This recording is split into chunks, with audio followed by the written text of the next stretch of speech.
Hello, everybody, and welcome to another Adventures in Truth livecast. My name is Jim Case. I am the host, and I'm excited that you're here, and I thank you for being here. I appreciate you joining us on this Friday afternoon. If you are watching us on YouTube, please make sure you hit that like and subscribe button, and please feel free to comment. Let us know that you're here. If you're on Facebook, you can head over to the Adventures in Truth Facebook page. There you can hook up with the live. And if you have any questions for us during the show, or if you'd like to interact with us, you can do that there. And we are also on E360 TV, which is the source of our live stream. E360 TV, either .com or the app. Great TV station, has all kinds of independent content that I think you'll love. Check it out. So thank you for being a part of the show today. I'm excited. I've got a great guest for you today, great guest co-host.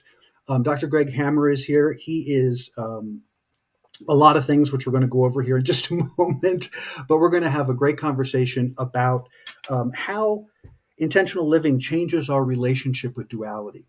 And interestingly enough, intentional living and duality, there's lots of concepts in here that we're going to flesh out as a part of this conversation to really help people understand the importance of how we focus our energy and how we use our energy in the present moment of every moment of our lives throughout the course of our day. And that we have the ability at any moment to shift course through that intentionality, and also helping us to get simplified, because as we're not dealing in the duality in the same fashion, we can focus ourselves more intently. And we will get into that more on the other side of the break. But before we begin, we'll be right back right after this.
Hey everybody, www.fearisachoicebook.com. Check it out, website for the book. There you can find the order links through Amazon and Barnes & Noble and IndieBound.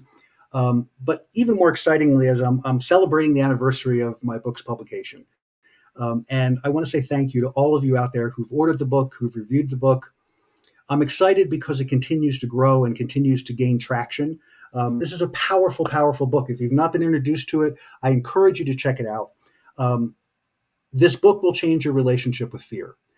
And why I say that and how I know that is because when you change your relationship with fear, it changes everything in your life. It creates a change in your perspective. When you live in a fear-based experience, you are kind of dumbing down all of who you are. And from my viewpoint, it's sort of narrowing the focus of what you can see in the world so that you end up limiting what you allow into your space, because fear dumbs down our experience. When you change that relationship with fear, what happens is that you begin to open things in a brand new way. And so that opening creates a whole floodgate of opportunity and potential that was not accessible by you because you were living in a limited perspective. So what this book does is it helps to carry you through understanding the evolution of fear, understanding that it is not something we are born with, in the sense that we don't come in afraid. We come in and we learn fear. And because we learn it, we have the ability to change it. We have the ability to live a different form of life in that regard. So www.fearisachoicebook.com. Check it out. I appreciate all of you out there. Looking forward to hearing more from you, more reviews from you guys as well. I appreciate it. And we'll be back right after this.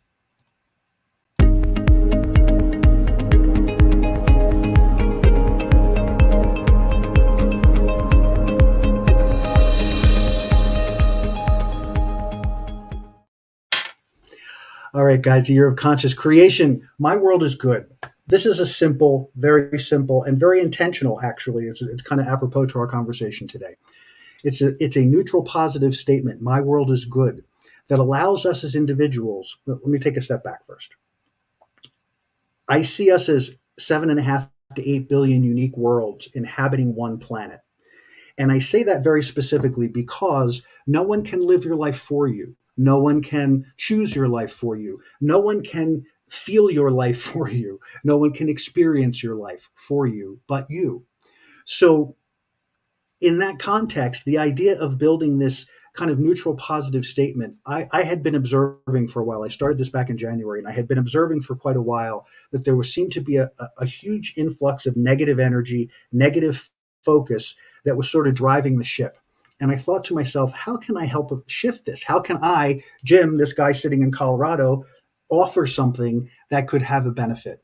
And that's where this evolved to, because since this is all about energy, and that's what this platform is all about, is about energy, creating this neutral positive statement allows us all within the context of our worlds to generate a connection to goodness. Because remember, perception is nothing more than a feedback loop. It is what you put out into the world in the way of thoughts and feelings and beliefs that is reflected back to you once it pings the environment and comes back and gives you feedback about how you feel about those things, or where you are in relation to those things. So you have this going on where your perception, all driven by your own emotions and beliefs and guidelines, are informing you all the time. So my world is good as a way of creating this neutral positive statement that you launch out into your space, and you continue to launch into your space, and you build this energy of my world is good. And as you do, you begin to see more goodness, because again, you are creating that perception. And as you create more goodness, the more of us that are doing this, the more we create a tipping point. We create a momentum change away from the intensely negative experience into a more positive experience, into bringing more goodness into the conscious awareness of our world. And we start that individually, and we grow it as we continue to do that. So my world is good 10 times when you wake in the morning, 10 times before you go to bed. And then you can use it throughout the day to set the intention of your day. You can use it throughout the day to help you realign if you're feeling a little wonky in your alignment, or you're feeling a little off. You can use the statement to get you centered and grounded, because as you practice it more and more, it becomes an instantaneous shift. So my world is good. Check it out. I appreciate all of you that are a part of this. I ask you to continue to share your stories and share your thoughts and ideas about it. Wherever you see this all over social media, make sure you click it, share it, let everybody know about it as well. That's the only requirement of the movement. I don't need your emails. I don't need you to do anything other than to show up. Your energy, your focus, and intention. So my world is good. Join us, check it out. We'll be back right on the other side of the break, and Dr. Hammer will be joining us. We'll be right back.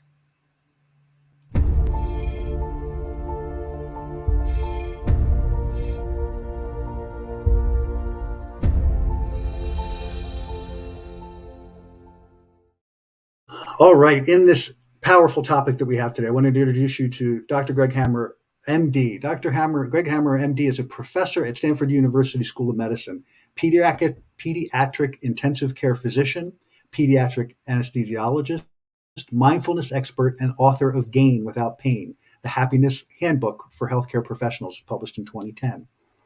A member of the Stanford WellMD initiative, Dr. Hammer is currently the chair of the Physician Wellness Task Force for the California Society of Anesthesiologists.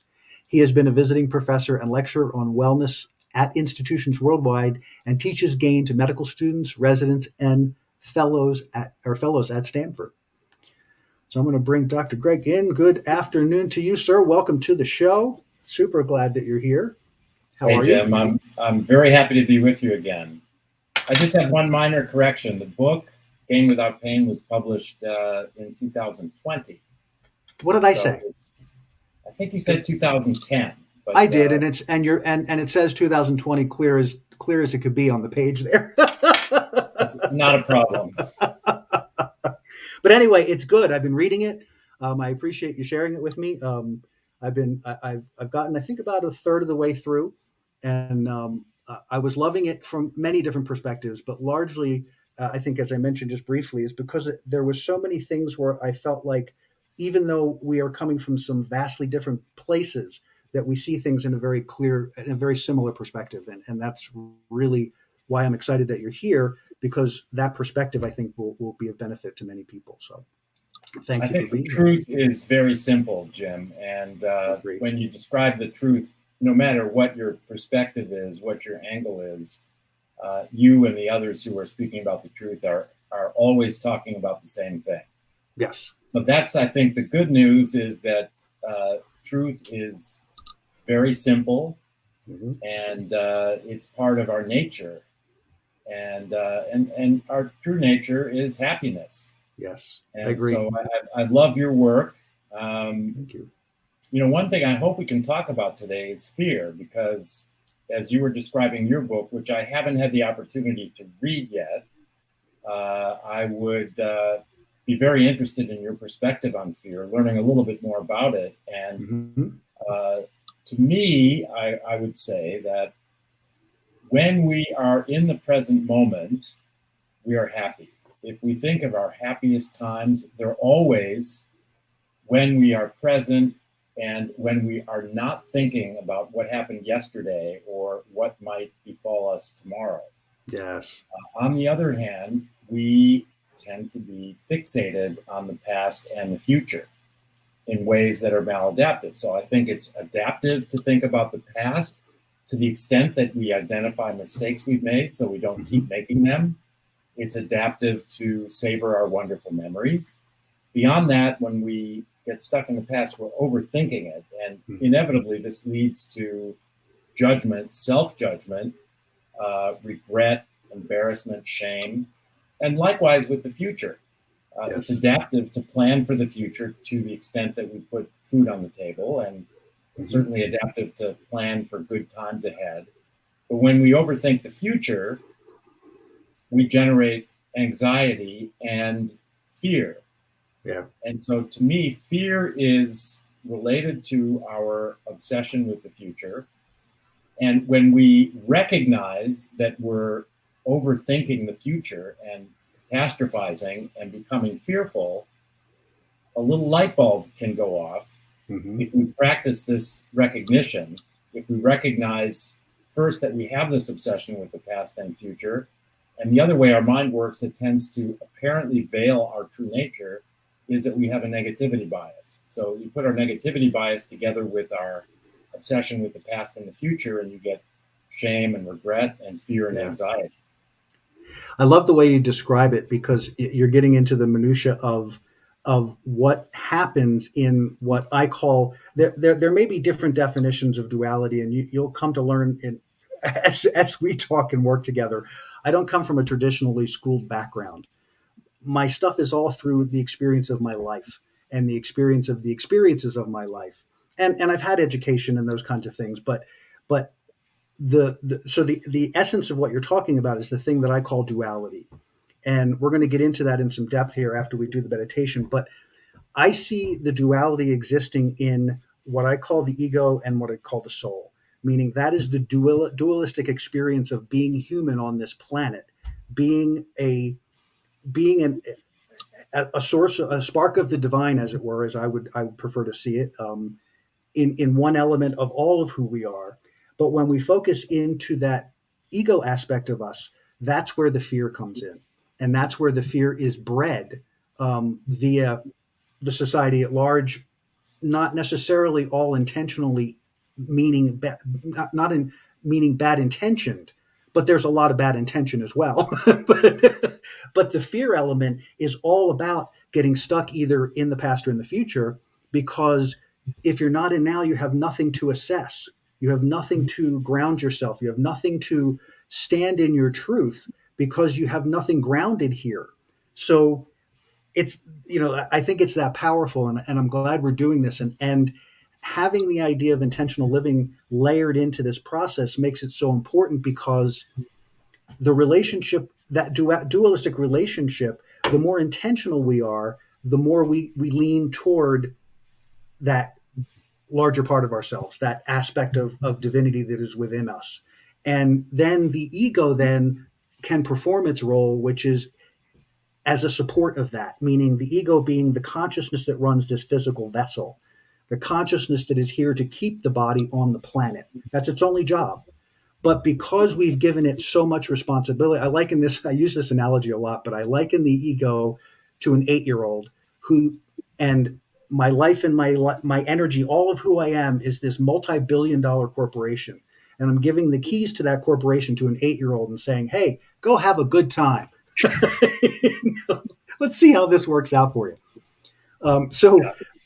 I'm going to take a quick break here because I like to start every show with a little bit of meditation to kind of pull all the energy together about this topic, so that we can really focus. And those people who are listening and watching around us, their energy gets to be a part of this conversation as well, even if they don't have a chance to say anything. But we're going to be right back with that. So bear with me, Greg. We'll be back right on the other side of that. All right, guys, here we go. Taking that moment of, oops, where did I lose it? It's a problem when you don't put your glasses on for these things. All right, so we are going to dive into taking a moment of focus. This is, as I was saying, a very important part of the show for me because it likes to harness the energy. I really believe in the idea of where two or more are gathered. The idea that as we harness our energies, as I talked about in My World is Good, we come together in a powerful way. So let's start that by breathing in through the nose and out through the mouth. I want you to focus with me, breathing in through the nose and out through the mouth. And as you do, just let your awareness settle into the center of your chest. If you want, you could take your middle fingers and just gently feel onto the middle of the breastbone. You'll feel there's a little bit of a divot to one side or the other. Mine's there a little bit on the right side. It's just a soft spot. Just notice that spot, but bring your awareness to it so that as you're breathing in through the nose and out through the mouth, you're in the center of your chest, you're in your heart, and you're in the center of breath. And I want you to consciously be aware of that space because we're going to do a few things from here as you breathe in through the nose and out through the mouth. And as you continue to breathe in through the nose and out through the mouth, I want you to become aware of your field. Your field is the energy of you, the expansion of you that extends beyond this physical body.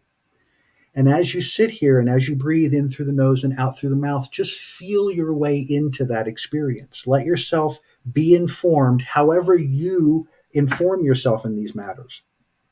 Sometimes you see them. Sometimes some people feel them. Some people have an experience. Some people have um, a smell or a visual that associates with them.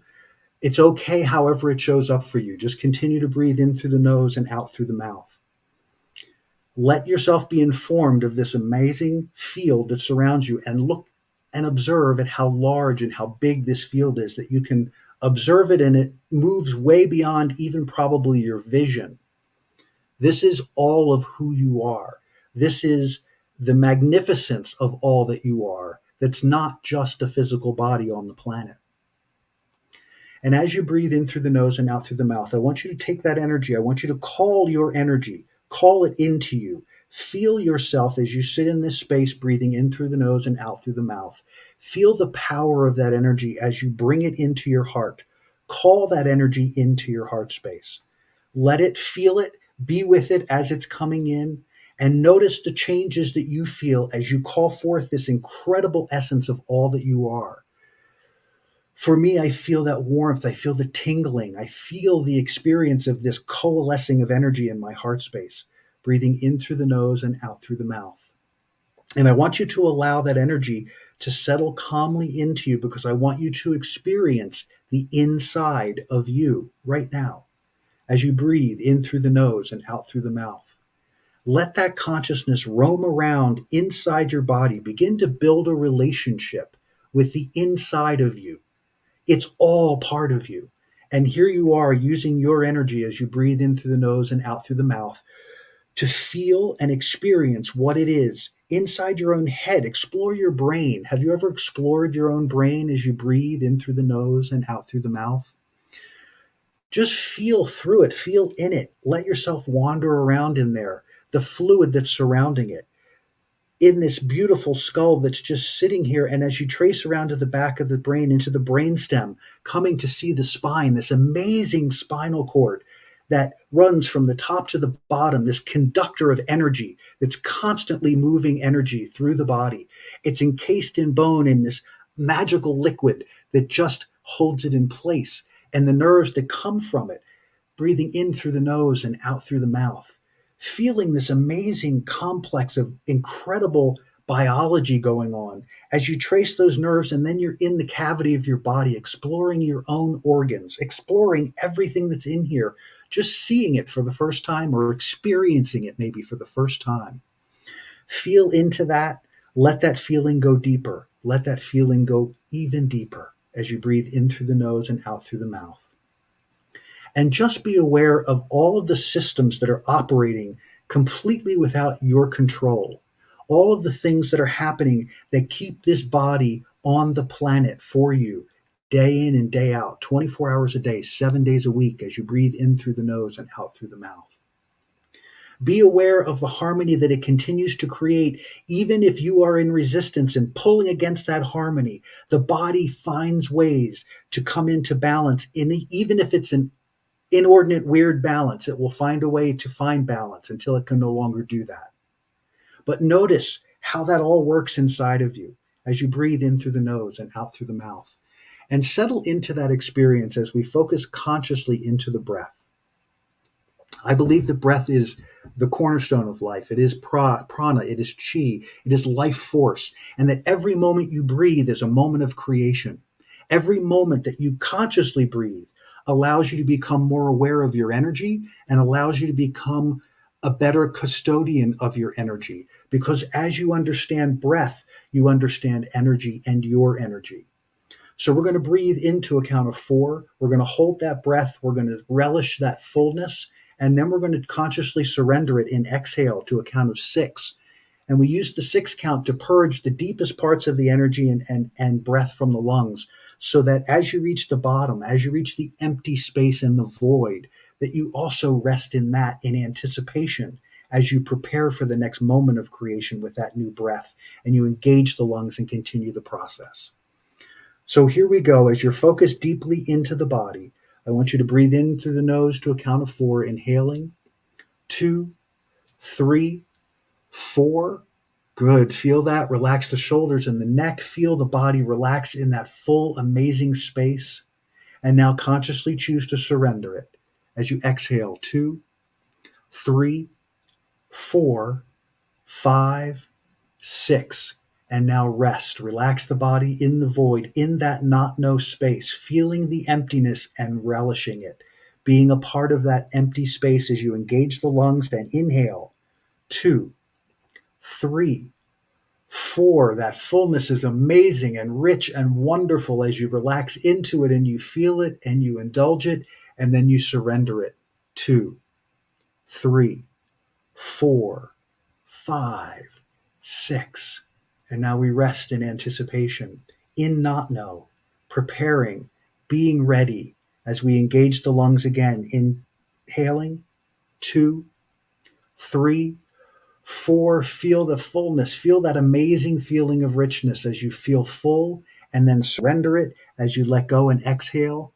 2, 3, 4, 5, 6. Beautiful. Stay in that void space for just a moment, in that space of allowing. It's all there. And let yourself continue this breathing process on your own for a moment.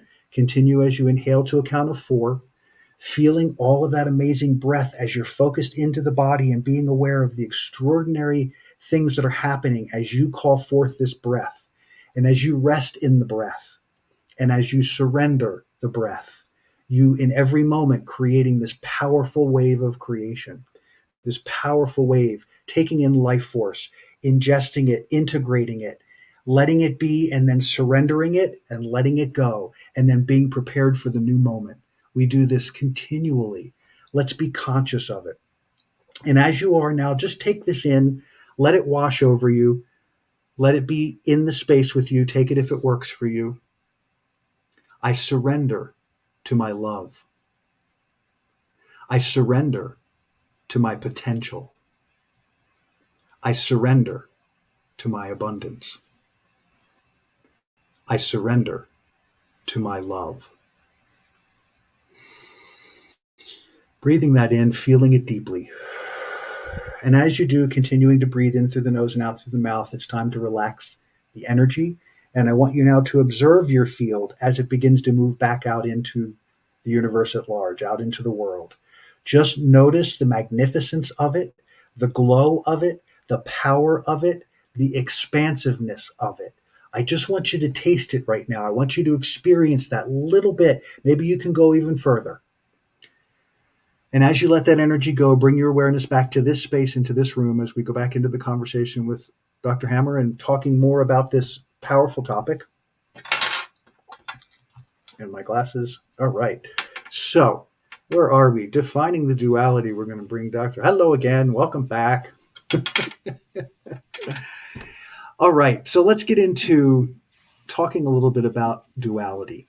As I was saying before the break, I kind of see duality as the split between the ego and the soul. Do you have a different perspective of that from your background? Do you have a different idea of that? I can tell you what I think of when I think of duality, and a student of Advaita, or non-duality. I love the word non-duality because it means one, but it's more elegant than saying one, saying not two. So to me, we really have non-duality ultimately, and that is that, there are two ways of looking at the world, if you will. One is the materialist model, in which consciousness arises from the mind. So the mind is primary in this model, and we think up consciousness. The other model is the consciousness-only model, and that is that everything is consciousness. That's all there is. And we, in fact, are modulations of consciousness. Everything we see and feel are modulations of consciousness. And so there is no separate self or ego, but this is rather an apparent sensation or vision that is the ego. So yes, the ego represents a separate self only in the sense of it being apparent. It's a veil over our true nature, which is pure consciousness. Not even pure consciousness. There is only consciousness. So there's no impure consciousness. So that's my feeling, Jim, is that there is an apparent duality, but we can still know the truth, which is non-duality, which is that everything is a modulation of consciousness. And when we are fixated on the past and the future and not in the present, we can imagine that we are seeing ourselves as a separate self. And that generates fear and anxiety. So we go back to fear, self-judgment, regret in the past, fear and anxiety in the future. And when we recognize that our thoughts are being dominated by these sensations, we can have a laugh to ourselves and bring it back to the true reality, which is that there is only this present moment. It's the only moment we ever experience. Yeah. And there is only consciousness. So while we're having this experience of being apparently a separate self, let's enjoy it. I liken it to playing in the sandbox. So let's have a good time with this body and in this apparent awareness. Yes. But let's ultimately understand that there is, in fact, non-duality. I love that. The only thing I'll say because I don't find any flaw in what you're saying, and I kind of find myself sort of betwixt and between, because I agree that the ego sort of is this overlay. But I think what's happened at least over the course of my lifetime, and I don't know if this has been true in the human experience all along, but in the course of my lifetime, I have observed people becoming aware of this veil or this duality, and then focusing in on how to stimulate it more, how to create even more separation, so that people trying to live their lives are continually confronted with unworthiness, not enoughness, not smart enoughness, not good enoughness, not good looking enoughness, not a good body, whatever it is. You're not eating the right food, you don't raise your kids the right way, you don't send them to the right schools, and so that message continually gets to be hammered. And I think that for me, in my experience, it creates more of the duality, even though we know that it's a non-dualistic experience. It's hard to confront because you're like, over here you're in reaction mode, and over here you're going, what the heck? Why am I in reaction mode? So getting to the place in our experience, and that's what this is all about in evolution, is getting every individual coming to the point of that recognition, I think, that you were talking about, is that there is no, you want to play in the playground, you want to enjoy all of it. The best way to do that is to play in now. The best way to do that is to be in the spontaneity of now, in the imagination of now, so that you can fully embrace all of that. You can fully embrace all of who you are. But if you're in comparison, if you're, and that's the challenge, is we've all had a particular way we were brought up through whether it was through religion or through not religion or through spirituality or through whatever it was. Typically religion, because religion tends to be fear-based in and of its structure. So we start from behind the eight ball in apparency, from behind the eight ball, but I think it's all kind of beautifully set up to help us be rock stars. We just got to look in the right direction. And I think, to your point with your book and what your focus is in intentionality, I think that's a profound and ultimately powerful way to migrate yourself to that focus of non-dualistic. Well, I agree. I think we do acquire certain ways of thinking, partly through religious training and partly through our experience. It's really a developmental process that we have to identify ourselves as a separate self, as an ego, because we have to learn. And as you said, we're born unafraid. We're born pure. We're born without a sense of time, without a future and a past. We're just present. We're pure presence. But we have to be weaned from our mother's breast. We have to begin to understand that this is me and that is not me. This is mine, that is not mine. I mean, that's what we're taught, right? These are your toys. Those are their toys. So you can share, but don't try to take their toys and call them your own. So we acquire these ways of thinking. And I think the way we think is a combination of our training, if you will, the ideas that are sort of drilled into us. And also, I think partly from the history of man. So I think, for example, 50,000 years ago, it may have been adaptive for early Homo sapiens to be tucked away in their cave and to be imagining that there might be a saber-toothed tiger lurking outside the mouth of their cave. And so there was this sort of fear and anxiety that may have been adaptive. It may have helped that individual survive, procreate, have more children, spread that gene associated with fear and anxiety so that it would keep that individual and his offspring alive. So that may have been adaptive a long time ago, but fast forward to now, we don't live in a cave with the possibility of a saber-toothed tiger lurking outside the mouth of our cave. But that fear, that sort of obsession with the future, is part of our DNA. The good news is that our brains are malleable. We have this great quality called neuroplasticity. So through intention, we can actually rewire our brains. And there's some very elegant examples of that. But essentially, that's the role of intention. It's to decide that we don't need to be so negative about things. We don't need this negativity bias. And we don't need this obsession with the past and the future, other than to the limited extent that those are adaptive. So through our intention, we can determine what's adaptive for us and what's maladaptive. Mm-hmm. And we can begin to see the world as it truly is, which is not negative. There's nothing negative about the world. When I do my gain meditation every morning, I get in touch with my breath, much as you took us through. And then I go to my gratitude and I consider, contemplate that for which I'm grateful. Then I transition to what is painful and what I must accept, that I cannot change, that causes pain. And if I accept it, my suffering diminishes proportionally. Suffering equals pain times resistance. If I lower my resistance towards zero, the pain is still there, but the suffering goes to zero. And then I go to intention. What is my intention? I want to be purposeful. And then I go to non-judgment. And I actually envision the Earth suspended in space, as in one of these beautiful NASA images.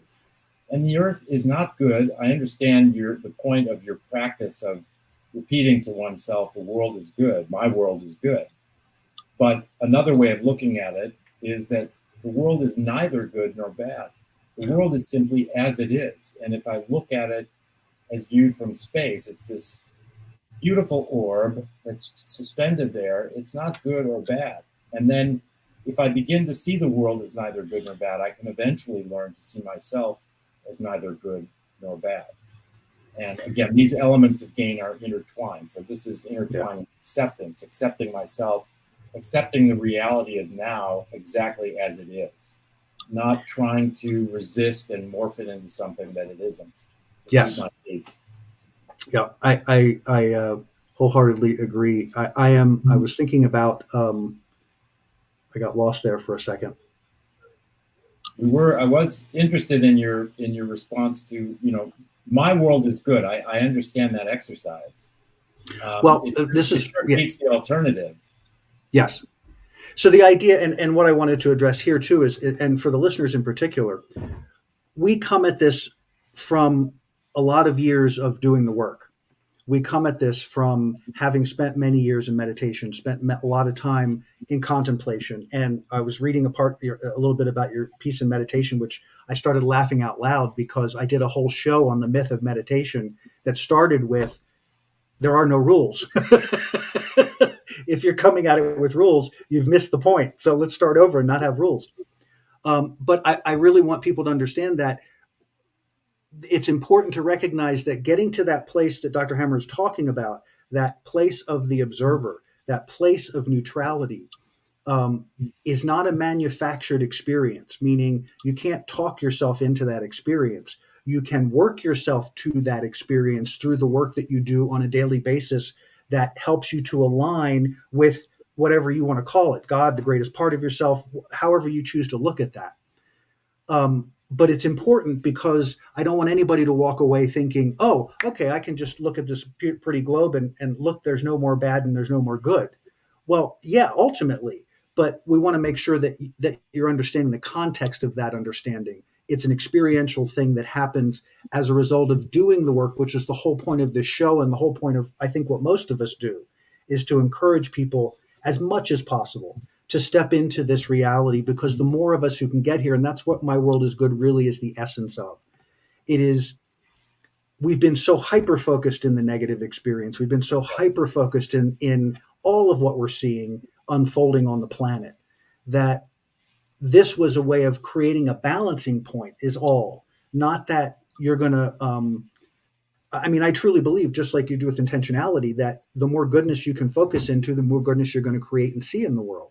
Right. Well, you can see the world with what Francis Lucille called benevolent indifference.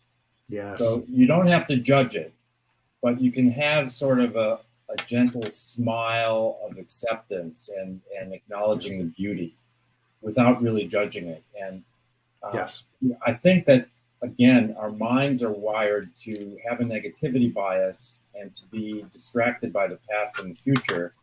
And we can use our intention to rewire the way we think. And so yes. I like the pronouncement that my world is good, as you suggested, to sort of bring our negativity bias toward the center, to bring us toward a neutral place of non-judgment. And so I believe that is likely your intention with that exercise as well.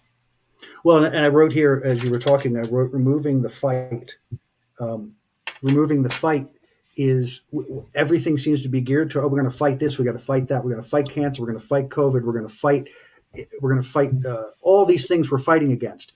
It's recognizing that as soon as you stop fighting, as soon as you step away from that battle, you are going to the space that he's talking about. You are no longer resisting what is, you're simply providing and presenting an energy, that indifference that says, this is all going on, I'm contributing this. I'm choosing to contribute this energy because this energy moves things in a different direction. And so I just think that's to me what I think you got to take each piece as it comes. And I think the process, interestingly enough, the process is kind of highly unique, and yet we arrive at the same destinations. And I find that fascinating. I find There that is, absolutely mind blowing. as I said, there is only one truth, and it's quite a simple concept. And it's just that there's a lot of different ways to approach it and Yes. to arrive at that one place. Yes. Or that We're going one to take non-place. Yes, the non-place. We're going to take a quick break. This quick break, a quick commercial. When we come back, then Dr. Hammer's going to have a few minutes to talk to the audience directly and get to share with you the work that he's doing, because he's doing some amazing stuff out there. So we'll be right back right after this. If I can find it.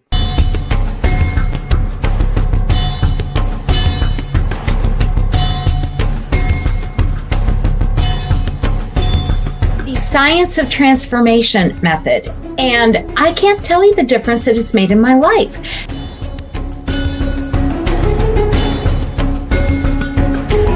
This program is all about you coming into the greatest form of you.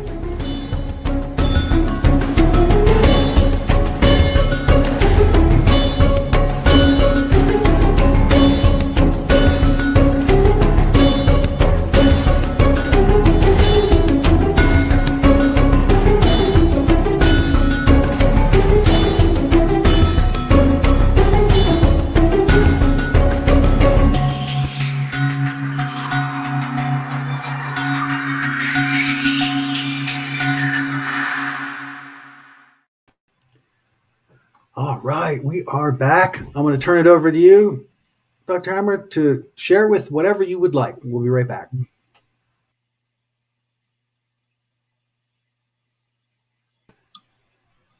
It's all yours. You can talk about. You want to put your book up? I don't actually have a copy of it with me. I do. I have it on the screen. I'll put it up for you.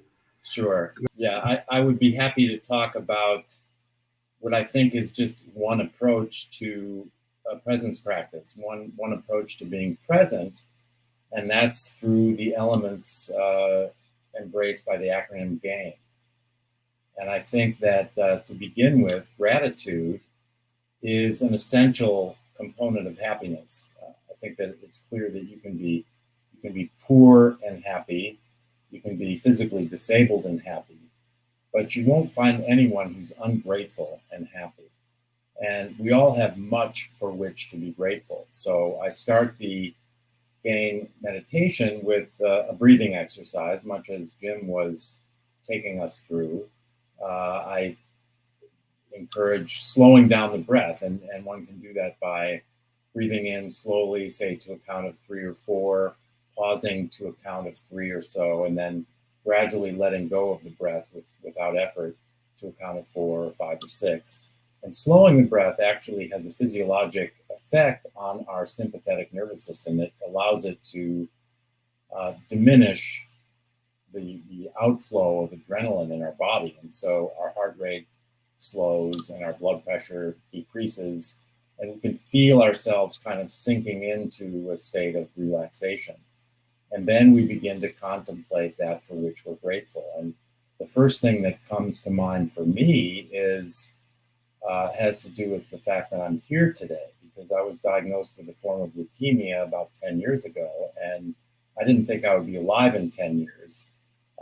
And fast forward to the present time, and I take a pill every day, and there's no evidence of leukemia in my body, and I feel great. So I'm very grateful for the immunotherapy that I'm allowed to partake of, and just the wonders of modern medicine. And that translates into my appreciation and gratitude for this moment, for this breath right now. And then I contemplate other things for which I'm grateful. I'm grateful for my work. It's a privilege to take care of children and their families, and I'm grateful for the love I share with people in my family and other loved ones in my life and my colleagues at work, and we all have much for which to be grateful. And then I transitioned to acceptance, because I think, as Jim was alluding to, resisting what is a source of suffering. And again, suffering equals pain times resistance. So if we lower our resistance, the pain is still there, but the suffering diminishes. And what comes to me first is always the loss of my son at the age of 29, 4 years ago. And that's something that I cannot change, And so I must accept. And I actually envision this pain coming closer and closer, my heart opening, the pain entering my heart, and I merge with it. There's really no separation between the pain and my heart. And in this way, I feel complete acceptance. And usually the pain is not as bad as we thought when we were resisting it. And then I transition to intention. And the wonderful thing about intention is that we can rewire our brains. And a great example of that is a program at Duke University called 3 Good Things, where they've shown that simply by thinking of 3 positive things that transpired during the day as we get ready to go to bed, we sleep better and we're happier.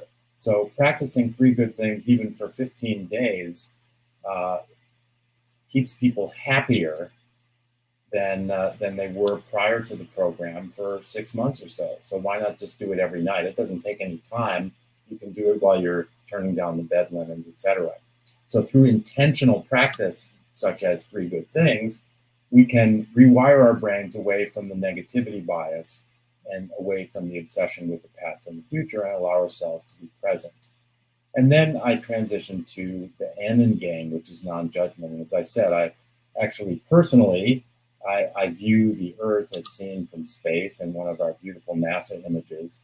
And I recognize that the Earth is beautiful, but it's essentially neither good nor bad. It just is the way it is. And then I consider myself in the same way. I just am the way I am.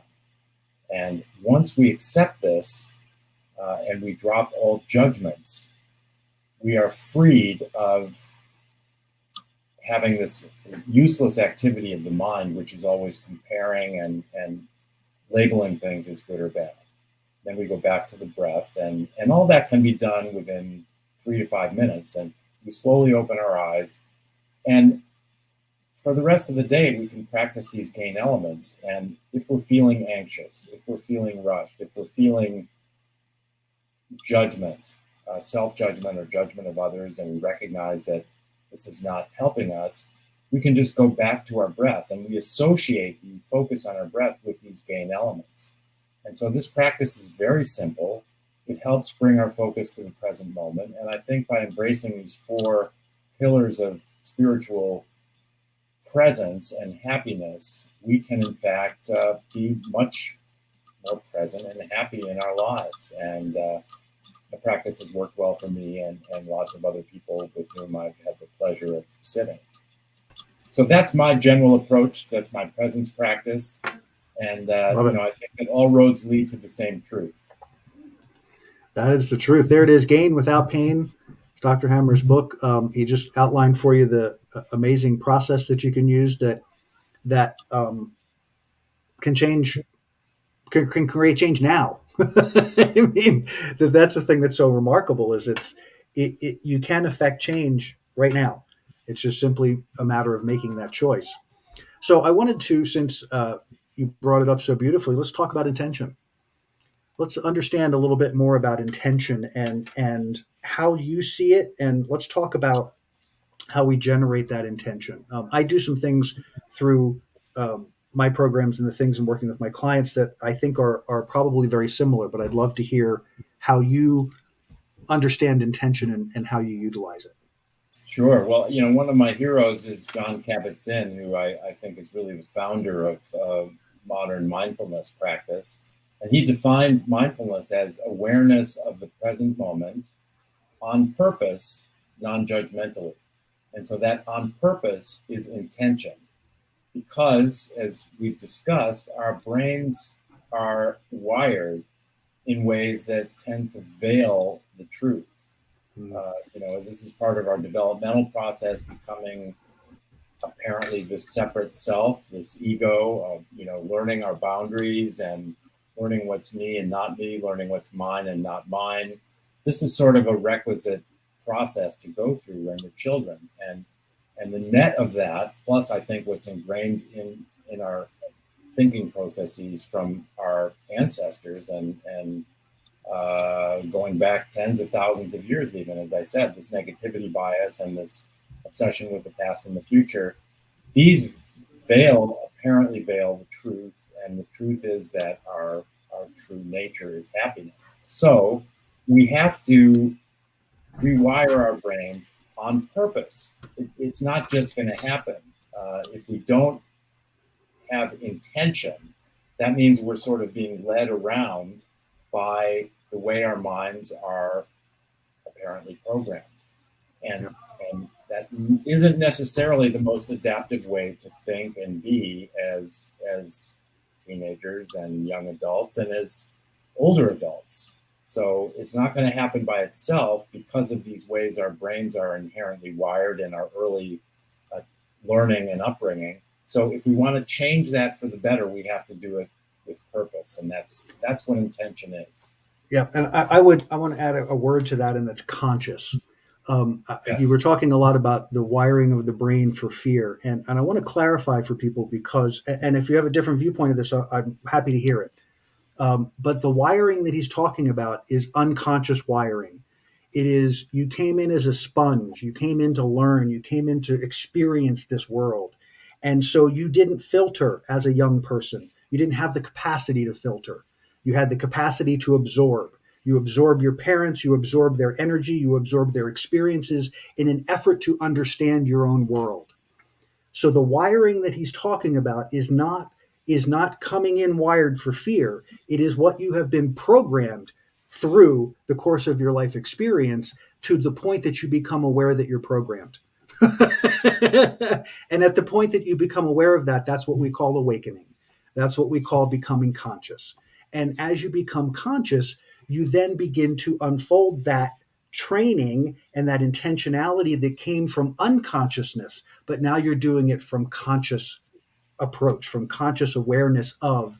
And the impact of that is it takes a minute because we're so used to passively learning in that regard that we have to train ourselves to step into a new way of being in our own lives that says, oh, I have the ability to change this. Oh, I have the ability to migrate to a new way of being, a new thought process, a new whatever. I'm going to rewire this now.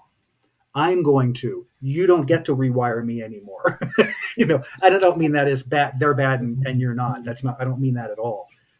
It's just the nature of the human experience, quite frankly, similar to looking at the globe and not being judgmental of it being good or bad.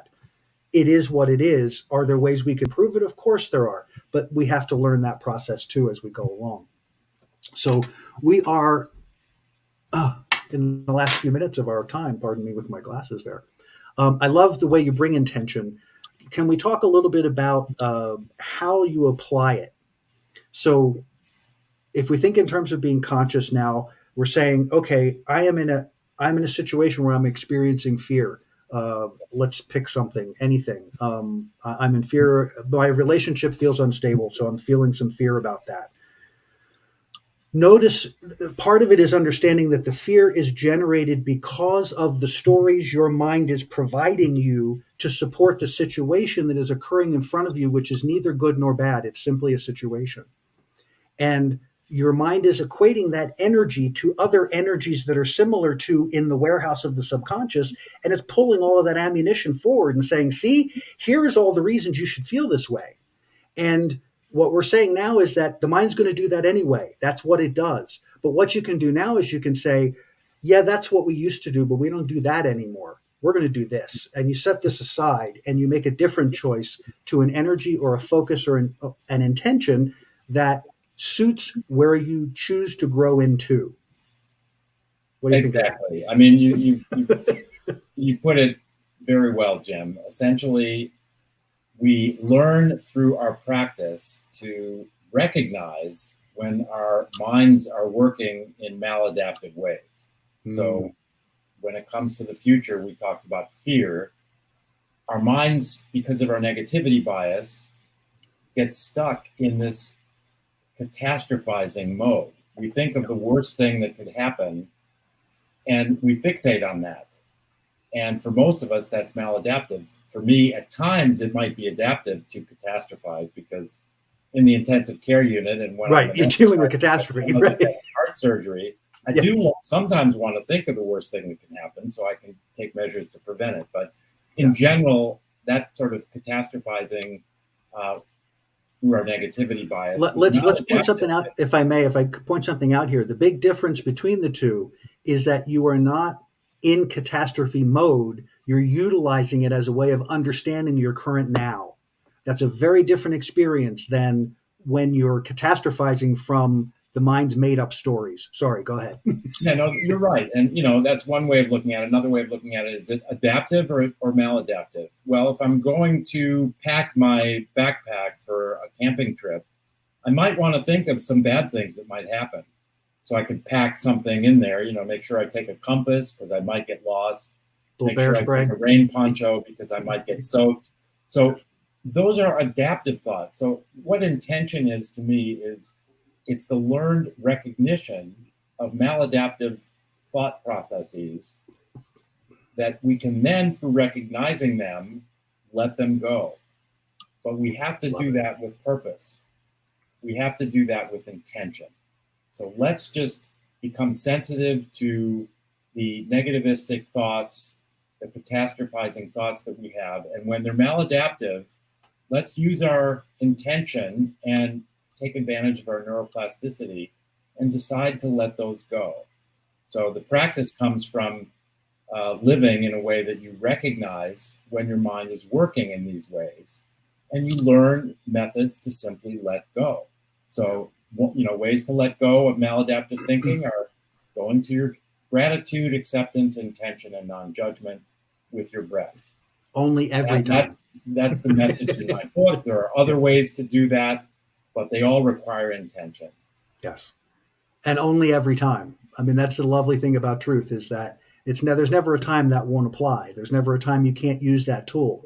It will work every time in every situation, and it may require a little more of your energy depending on the situation. But that's the cool thing about intention. I find I didn't really think about it until actually we started talking about having you on the show. I hadn't thought about it in this way before, but I go through a whole process before every show that's actually gain. It's actually a process of, I go into deep meditation, I go into a quiet place, I bring your energy into my space, I feel us out, I appreciate what's going to happen, I appreciate the amazing connection we're going to have, I appreciate the great show that's going to happen and the people out there that are getting to experience it. And I just be in that moment of intending to create a positive experience. And then I got to show up for that. So I can intend it all day long, but then I got to back it up with being here and connecting to you and listening to what you're saying and being in the moment with you in this time to hear your words and hear your energy and feel you. So that I understand that we may be saying similar things, but the language is different. Does it need to be adjusted a little? How, and I just think that's absolutely amazing that we get to do that. And I know you probably have similar exercises that you go through in your day.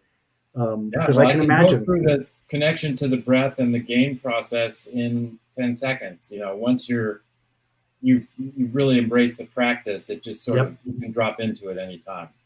Anytime. Well, we are, believe it or not, at our time. And I can't tell you how much I appreciate you being here. It's been great talking to you. Great to meet you. This is the first time he and I have actually seen each other physically and got to talk to each other. So I'm super excited that we had this conversation, and I'm so grateful that you were here. Make sure you check out Dr. Greg's book. I don't know if I can get it here on the picture. Here we go. One more time up on the screen. Gain Without Pain. Check it out. And that's available through your website, right? And through all major book outlets, as it were. It's on Amazon. Amazon, Barnes & Noble, and those guys. There's his greghammermd.com. You can check it out there. Anything you'd like to say in closing to finish our conversation today? I'd just like to express my gratitude of joining with you today, Jim, and happy to come back anytime. It's been lovely.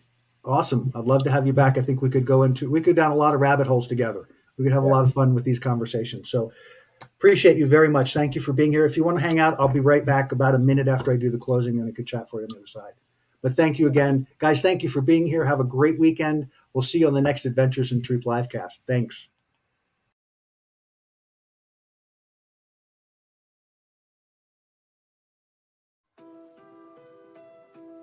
We hope you enjoyed this episode of Adventures in Truth livecast.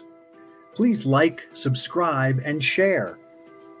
If you'd like to learn more about Jim's book, Fear is a Choice, Unraveling the Illusion of Our Separation from Love, check it out at www.fearisachoicebook.com. Also check out Moments of Truth, a new offering from Adventures in Truth. If you'd like to work with Jim, check out www.thesciencetransformation.com to book a session. Tune in live every Wednesday at 9 a.m. Mountain Standard Time and every Friday, 5 p.m. Mountain Standard Time, or look for our new releases and podcasts every Monday. Until next time, be well, and we'll see you again on Adventures in Truth Livecast.